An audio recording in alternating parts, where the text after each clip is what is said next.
जय हिंद दोस्तों, वंदे मातरम। मैं सुदर्शन सिंह स्वागत करता हूं आप सभी का अपने YouTube channel Darshan classes with Shiv में एक नए वीडियो के साथ। UP triple S C PET की परीक्षा को ध्यान में रखते हुए इन दिनों हम लोग प्रैक्टिस कर रहे थे। आज भारतीय इतिहास के कुछ महत्वपूर्ण प्रश्नों की श्रृंखला लेकर के आया हूं। आप लोग देखिएगा कि आपके कितने क्वेश्चन सही होते हैं और आपकी कितनी क्या तैयारी है। मॉक टेस्ट है और एक ख़ास बात, हमारे चैनल के 100 सब्सक्राइबर होने में मात्र 2 सब्सक्राइबर कम हैं, तो प्लीज़ चैनल को ज़रूर सब्सक्राइब कर लें, जिससे आने वाली परीक्षाओं के लिए महत्वपूर्ण क्लासेस आप लोगों को मिलती रहें। और अपने दोस्तों के पास भी क्लास को ज़रूर शेयर करिएगा। चलिए आज की वीडियो शुरू करते हैं। आज का पहला क्वेश्चन है, गांधी जी के विदेशी वस्तुओं के बहिष्कार के आंदोलन का लक्ष्य था। गांधी जी ने जो विदेशी वस्तुओं के बहिष्कार का आंदोलन चलाया था, उसका क्या लक्ष्य था। पहला ऑप्शन है पूर्ण स्वतंत्रता। ऑप्शन नंबर 2 है ब्रिटिश विरोधी भावना पैदा करना, कल्याण राज्य को प्रोत्साहन देना। चौथा ऑप्शन है कुटीर उद्योग को प्रोत्साहन देना। तो गांधी जी ने जो विदेशी वस्तुओं के बहिष्कार का आंदोलन चलाया था, सॉरी याद रखिएगा, विदेशी वस्तुओं का बहिष्कार, शायद हमने स्वदेशी बोल दिया पीछे। तो गांधी जी ने जो विदेशी वस्तुओं के बहिष्कार के आंदोलन का जो लक्ष्य था वो क्या था। ऑप्शन कौन सा सही हो जाएगा। ऑप्शन नंबर 4 कुटीर उद्योग को प्रोत्साहन। कौन सा ऑप्शन सही हो जाएगा, कुटीर उद्योग को प्रोत्साहन। ऑप्शन नंबर 4 बिल्कुल सही जवाब हो जाएगा। गांधी जी के विदेशी वस्तुओं के बहिष्कार के आंदोलन का लक्ष्य कुटीर उद्योगों को प्रोत्साहन था। नेक्स्ट क्वेश्चन देखेंगे, किसकी विफलता के बाद स्वराज पार्टी बनाई गई थी। जो स्वराज पार्टी बनाई गई थी वो किस आंदोलन की असफलता के बाद बनाई गई थी। तो राइट जवाब हमारा क्या हो जाएगा, चलिए देखेंगे। क्या असहयोग आंदोलन के असफलता के बाद, या फिर सविनय अवज्ञा की आंदोलन की असफलता के बाद, या फिर भारत छोड़ो आंदोलन की असफलता के बाद, या फिर चंपारण सत्याग्रह की असफलता के बाद। तो किसकी विफलता के बाद स्वराज पार्टी बनाई गई थी। सही ऑप्शन क्या हो जाएगा, ऑप्शन नंबर 1 बिल्कुल सही जवाब हो जाएगा। असहयोग आंदोलन की असफलता के बाद स्वराज पार्टी बनाई गई थी। ऑप्शन नंबर 1 बिल्कुल सही जवाब है। चलिए देखते हैं अगला क्वेश्चन। कांग्रेस की पहली महिला अध्यक्ष कौन थी। कांग्रेस की पहली महिला अध्यक्ष कौन थी। पहला ऑप्शन है एनी बेसेंट, दूसरा ऑप्शन है सरोजनी नायडू, तीसरा ऑप्शन है नलिनी सेनगुप्ता, ये गलत प्रिंट हो गया है, नलिनी सेनगुप्ता। चौथा ऑप्शन है अरोड़ा आसफ अली। तो सही जवाब हमारा क्या हो जाएगा, कांग्रेस की पहली महिला अध्यक्ष थी एनी बेसेंट जी। ऑप्शन नंबर 1 हमारा बिल्कुल सही जवाब है। एनी बेसेंट जी कांग्रेस की पहली महिला अध्यक्ष थी। नेक्स्ट क्वेश्चन देखेंगे, फॉरवर्ड ब्लॉक की स्थापना किसने की थी। इंपॉर्टेंट क्वेश्चन है, याद रखिएगा इसको। फॉरवर्ड ब्लॉक की स्थापना किसने की थी। पहला ऑप्शन है क्या सुभाष चंद्र बोस ने की थी, या फिर जयप्रकाश नारायण जी ने की थी, या फिर नरेंद्र देव जी ने की थी, या फिर राम मनोहर लोहिया जी ने की थी। तो सही ऑप्शन क्या हो जाएगा, फॉरवर्ड ब्लॉक की स्थापना सुभाष चंद्र बोस जी ने की थी। ए ऑप्शन बिल्कुल सही जवाब है। सुभाष चंद्र बोस जी ने फॉरवर्ड ब्लॉक की स्थापना की थी। चलिए नेक्स्ट क्वेश्चन की तरफ बढ़ते हैं। 1916 में कांग्रेस और मुस्लिम लीग में समझौता हुआ था। तो 1916 में जो कांग्रेस और मुस्लिम लीग में समझौता हुआ था वो किस अधिवेशन में हुआ था, किस कांग्रेस के अधिवेशन में हुआ था। क्या लाहौर अधिवेशन में, या फिर अमृतसर के अधिवेशन में, या फिर लखनऊ अधिवेशन में, या फिर हरिपुरा अधिवेशन में। तो जो 1916 में कांग्रेस और मुस्लिम लीग के बीच समझौता हुआ था वो हुआ था लखनऊ अधिवेशन में। 1916 लखनऊ अधिवेशन में कांग्रेस और मुस्लिम लीग में समझौता हुआ था। ऑप्शन नंबर 3 बिल्कुल सही जवाब हो जाएगा। नेक्स्ट क्वेश्चन देखेंगे, नरम और गर्म दल में फूट कब पड़ी? नरम दल में और गरम दल में कब फूट पड़ गई? कांग्रेस के ही ये दोनों भाग हैं, एक नरम दल और एक गरम दल, ये दो दल थे कांग्रेस के अंदर। तो इन दोनों दलों में कब फूट पड़ गई थी?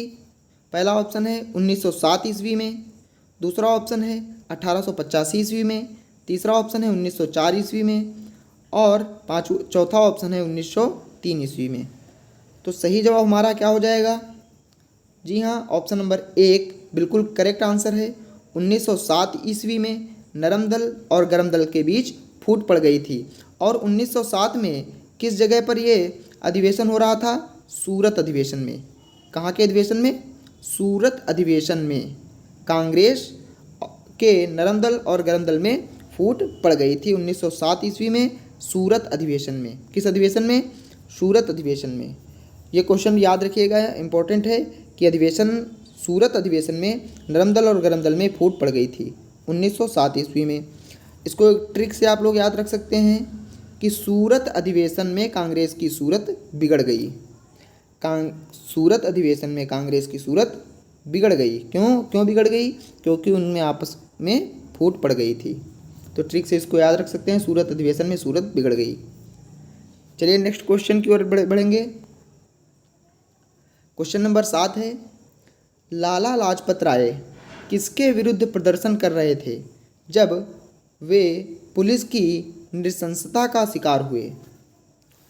लाला लाजपत राय विरोध प्रदर्शन कर रहे थे और पुलिस ने लाठीचार्ज कर दिया था, जिसमें लगी चोटों के कारण लाला लाजपत राय का निधन हो गया था। तो वह किस आंदोलन का विरोध कर रहे थे? किसका विरोध प्रदर्शन कर रहे थे? किसके विरोध प्रदर्शन कर रहे थे? देखेंगे, पहला ऑप्शन है, क्या रॉलेट एक्ट के विरुद्ध प्रदर्शन कर रहे थे? क्या मिंटो मार्ले सुधार के विरोध में प्रदर्शन कर रहे थे? या फिर साइमन कमीशन के विरोध में प्रदर्शन कर रहे थे? या फिर पिट्स इंडियन एक्ट के विरोध में प्रदर्शन कर रहे थे? सही जवाब हमारा क्या हो जाएगा? ऑप्शन नंबर 3 बिल्कुल करेक्ट आंसर है। साइमन कमीशन के विरुद्ध प्रदर्शन कर रहे थे लाला लाजपत राय जब पुलिस ने उन पर लाठियां बरसा दी थी। ऑप्शन नंबर 3 बिल्कुल सही जवाब है, साइमन कमीशन। नेक्स्ट क्वेश्चन की ओर आगे बढ़ेंगे। पूना समझौता किसके बीच हुआ था? पूना समझौता किसके बीच हुआ था? पहला ऑप्शन है नेहरू और अंबेडकर के बीच, दूसरा ऑप्शन है गांधी और अंबेडकर के बीच, तीसरा ऑप्शन है मालवीय और अंबेडकर के बीच और चौथा ऑप्शन है गांधी और नेहरू के बीच। तो पूना समझौता किसके बीच हुआ था? क्या हो जाएगा सही आंसर? तो याद रखिएगा, पूना समझौता किस वर्ष हुआ था? 1932 ईस्वी में। कब हुआ था? 1932 ईस्वी में पूना समझौता हुआ था। और किसके किसके बीच हुआ था? तो याद रखिएगा, ऑप्शन नंबर 2 बिल्कुल सही जवाब हो जाएगा, गांधी और अंबेडकर के बीच।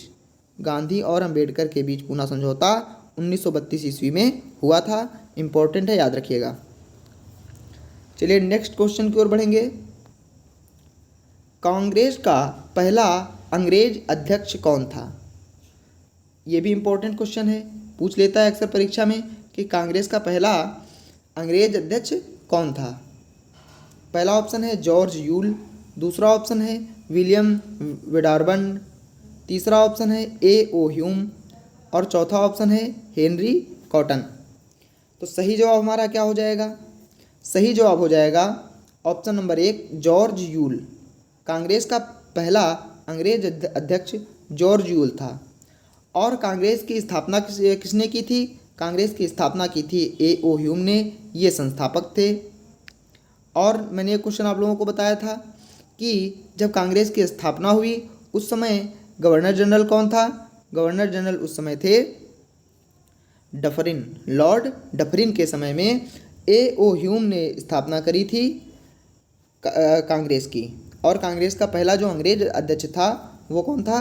George Yule. चलिए एक नेक्स्ट क्वेश्चन देखेंगे।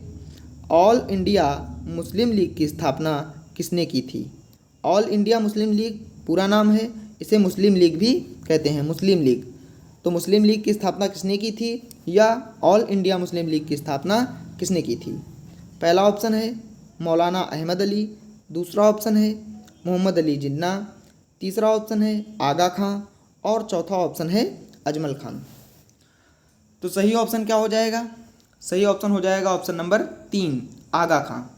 आगा खां और सलीम उल्लाह खां, एक और नाम आता है सलीम उल्लाह खां, इन दोनों लोगों ने मिलकर के सलीम उल्लाह खां, इन दो लोगों ने मिलकर के मुस्लिम लीग की स्थापना की थी।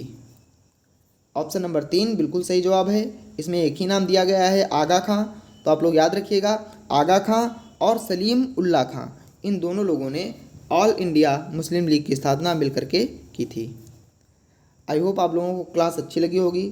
अगर क्लास अच्छी लगी हो तो वीडियो को लाइक करें, ज़्यादा से ज़्यादा दोस्तों को भी शेयर करें, जिससे कि उनको भी फ़ायदा हो सके। और अपना कितना स्कोर रहा आपका वो कमेंट बॉक्स में ज़रूर डाल दें। और हमारे channel Darshan classes with Shiv को सब्सक्राइब करके बेल आइकन को ज़रूर दबा लें, जिससे आने वाले इंपॉर्टेंट क्लासेस आपसे मिस ना हो जाएं।